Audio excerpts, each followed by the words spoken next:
Sveiki, esu Sandra Jakulienė, Remax kompanijos nekilnojamojo turto brokerė. Aš padedu savo klientams parduoti, pasikeisti, išsinuomoti ar nusipirkti nekilnojamąjį turtą Vilniaus regione. Dirbdama su savo klientais turiu tik vieną tikslą. Noriu padėti jums įvykdyti sandorį greičiau bei gauti geriausią įmanomą kainą.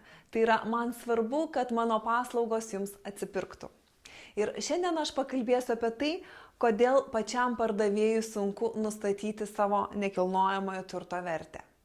Iš patirties galiu pasakyti, jog labai dažnai nekilnojamo turto pardavėjai pervertina savo turtą, nes tiesiog mato jį skirtingomis akimis negu kiti. Pirmiausia, tai atsitinka todėl, kad pardavėjas per keletą metų taip stipriai susigyvena ir emociškai prisiriša prie savo turto, kad nebemato jame esančių trūkumų, kuriuos pastebi kiekvienas kitas žmogus.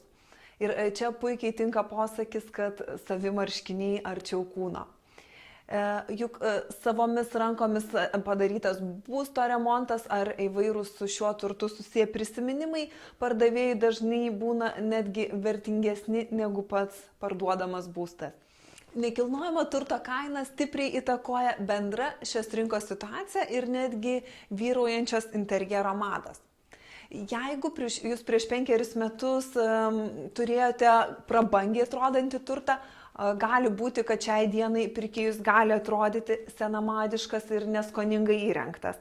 Ir tiesiog manys, kad jam reikia rimto remonto.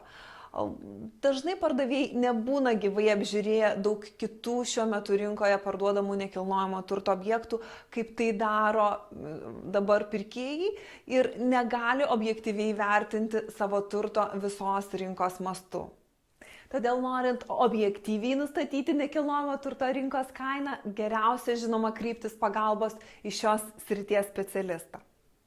Jeigu jums reikalinga mano pagalba nustatant nekilnojamo turto rinkos kainą Vilniaus regione arba tiesiog reikia pagalbos jį parduodant, skambinkite man žemiau nurodytų telefonu ar tiesiog užpildykite užklausos formą paspaudę ant šalia esančios aktyvios nuorodos.